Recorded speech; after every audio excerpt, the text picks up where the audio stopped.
ఒక్కోసారి ఎవరికీ లేనన్ని బాధలు మనకే ఉన్నాయా అనిపిస్తుంది. అలాంటి పరిస్థితిలో ఎవరైనా ఉంటే కాస్త ఓపిక ఉండాలి. ఇదంతా మీ దురదృష్టమని కుంగిపోవద్దు. ఈ దురదృష్టం ఏదో ఒక రోజు మీకు అదృష్టంగా కలిసి వస్తుంది.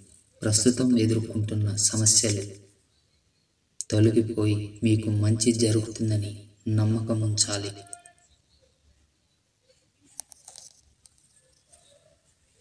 భరించలేని బాధ మీ హృదయంలో ఉండొచ్చు. ఇది మీ తలరాత అనుకోవచ్చు, లేదా దురదృష్టంగా భావించవచ్చు. కానీ ఆ సమయంలోనే మరింత స్ట్రాంగ్గా ఉండాలి. ఎందుకంటే ఈ చెడు అంతా ఏదో ఒక రోజు మంచిగా మారి మీ దగ్గరకు వస్తుంది.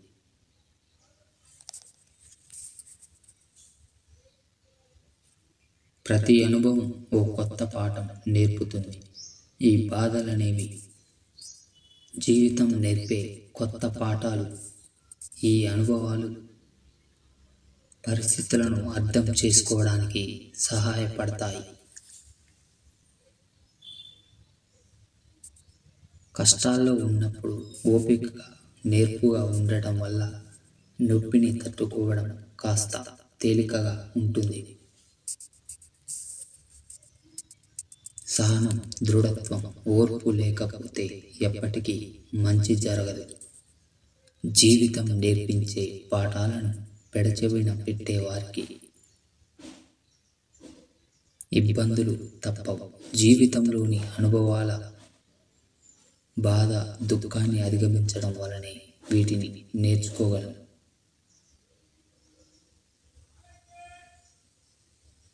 జీవితంలో చాలా విషయాలు మనల్ని బాధ పెడతాయి. అప్పుడు సహనంతో ఉండడం, భరించే సామర్థ్యం కలిగి ఉండడం,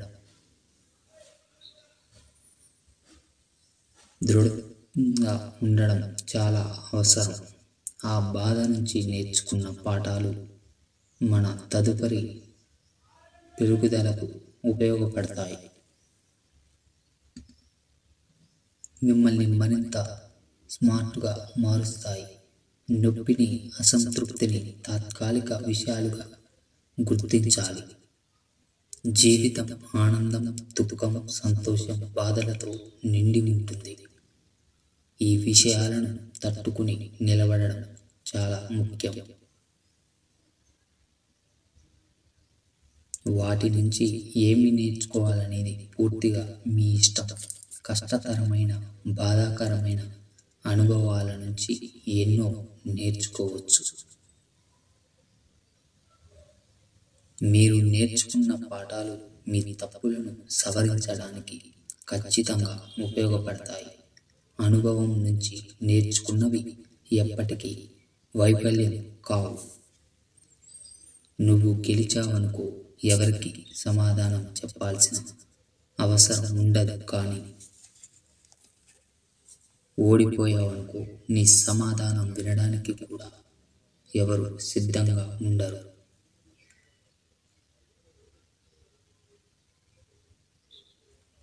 గడిచిన కాలాన్ని తలుచుకుని బాధపడుతూ, రాబోయే కాలం గురించి భయాందోళన చెందుతూ మనిషి ఎప్పుడు గతంలోనూ భవిష్యత్తులోనూ బతుకుతున్నాడే కానీ వర్తమానంలో కాదు. జీవితంలో రిస్క్ తీసుకోవడానికి సిద్ధంగా ఉండాలి. గెలిస్తే గొప్ప నాయకుడివి అవుతావు. ఓడితే మరొకరికి మార్గదర్శివి అవుతావు. ఒకళ్ళు మీకు చెడు చేసినంత మాత్రాన తిరిగి వారికి చెడు చేయాలని చూడకు. కర్మఫలం కాలధర్మంలో వాళ్ళే తెలుసుకుంటారు. కొలనులో నీటి ప్రశాంతతను రాయి తాత్కాలికంగా చెడగొట్టొచ్చు. కొంతసేపటి తర్వాత నీరు తేరుకోగానే నిర్మాణంగా ఉంటుంది. కానీ రాయి మాత్రం ఎప్పటికీ నీటి అట్టడుగులోనే ఉండిపోతుంది. కడుపు కట్టుకుని సంపాదించు. రేపు నీ బిడ్డలకు మంచి అంతేగాని వేరే వాళ్ళ కడుపు కొట్టి సంపాదించకు. ఆ పాపం నీ బిడ్డలకు చుట్టుకుంటుంది. మనకు ఎంత ఆస్తి ఉన్నా తినేది అన్నమే. మనకెంత గుర్తింపు ఉన్నా చూసేది మంచి గుణాన్నే. మనం ఎంత మంచి కులంలో పుట్టినా అందరూ చూసేది మంచితనమే. మనది ఎంత గొప్ప మతమైన అందరూ చూసేది మానవత్వమే. చెరువు నిండినప్పుడు చేపలే చీమలకు ఆహారం. చెరువు నిండిపోయినప్పుడు చేపలే చీమలకు ఆహారం. పరిస్థితులు ఎలా అయినా మారచ్చు. ఎవరిని తక్కువగా చూడకు. ఎవరి మనసును గాయపరచకు. ప్రేయస్ కోసం ప్రాణాలు ఇచ్చే వాడికంటే భార్య సంతోషం కోసం కొంత సమయాన్ని కేటాయించి తనని ఆనందపెట్టేవాడే నిజమైన భర్త. పెంచుకుంటే పెరిగేది మమత ఒక్కటే, పంచుకుంటే తరిగేది బాధ ఒక్కటే. కానీ పంచుకున్నా మిగిలేది జ్ఞాపకం. ఒక్కటే లోకంలో ప్రియురాలు నమ్మి మోసపోయిన మగాళ్ళు ఉండొచ్చు, కానీ ప్రేమించే భార్య మాట విని చెడిపోయిన భర్తలు ఒక్కరు కూడా ఉండరు. డబ్బు అనేది గజస్థలం కోసం అన్నదమ్ములను విడదీస్తుంది. తులం బంగారం కోసం అక్క చెల్లిని విడదీస్తుంది. 3 అంగుళాల నోటు 6 అంగుళాల మనిషిని అవలీలగా ఆడిస్తుంది.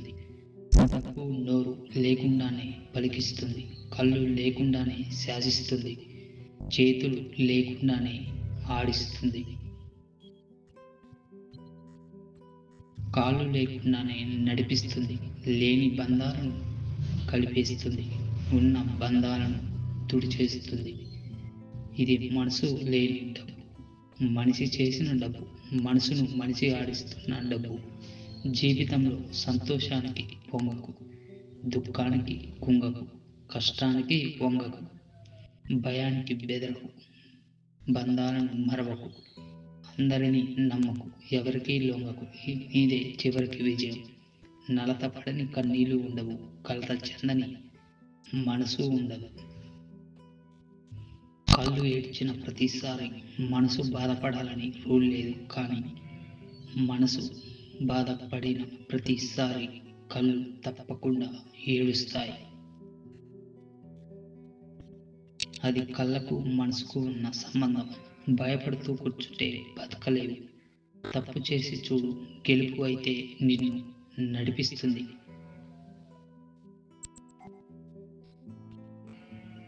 ఓటమి అయితే తర్వాత ఏం చేయాలో నేర్పిస్తుంది. మట్టితో పోరాడితేనే ఒక విత్తనం మొక్కగా ఎదగగలదు. ఎదురు దెబ్బలు తట్టుకొని నిలబడితేనే జీవితంలో పరిపూర్ణుడిగా ఎదుగుతాడని గుర్తుంచుకో. పెళ్ళి ఎంత గొప్పగా చేసుకున్నావు అన్నది కాదు, నిన్ను నమ్మి తల వంచి తాళి కట్టించుకున్న భార్యని ఎంత ప్రేమగా చూసుకుంటున్నామనేదే నిజమైన గొప్పతనం. మధ్యలో వచ్చింది మధ్యలోనే అంటారు, కానీ భార్య మాత్రం మధ్యలో వచ్చి మధ్యలో కలిసే వరకు మనతోనే ఉంటుంది. నీకు పుట్టిన బిడ్డలు నీతో కడవరకు ఉండొచ్చు, ఉండకపోవచ్చు. నువ్వు తాళి కట్టిన నీ భార్య మాత్రమే నీతోనే ఉంటుంది. మగవాడికి ఎన్నో ప్రపంచాలు ఉంటాయి, కానీ ఆడవాళ్లకు భర్తే ప్రపంచం. ఆ ఒక్క ప్రపంచంలో కూడా సంతోషం లేకుండా పోతే వాళ్ళ బాధ ఎవరితో పంచుకుంటారు? అందుకే వీలైనంత వరకు భార్యపై ప్రేమ పంచండి. జీవితం ఎప్పుడు కూడా ప్రశాంతంగా ఉండాలంటే 2 మార్గాలు. మన సమస్యలు ఎవరికి చెప్పొద్దు. 2 ఇతరుల సమస్యల గురించి తలదూర్చొద్దు. అవసరం ఉన్నప్పుడు మనవాడు అంటారు, అవసరం తీరాక తెలిసినవాడు అంటారు.